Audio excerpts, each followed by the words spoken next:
Beraz, kanpaina berri bat hasiko dugu orai, Alain Rousseten inguruan. Nor dugu Alain Rousset? Biziki maite du Euskal Herria. Eta biziki ardura hemen dugu gurekin, bai laborarien ondoan, mendia maite duelakotz, eta hanbat baitaki, zonbat garrantzitsua den laborarien presentzia mendia bizirik atxikitzeko. Ardura hemen dugu Euskal Herrian ere, unibertsitatea maite duelakotz, enpresak lagundu nahi dituelakotz, eta Euskal Herriaren nortasuna errespetu handiz hartzen duelakotz.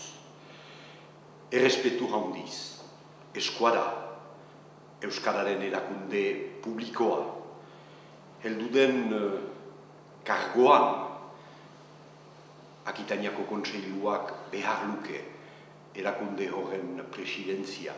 Eta beraz Euskaldunek behar dugu Alain Rousseten ondoan izan, ongi lagundua izan dadin gure Euskal Herria.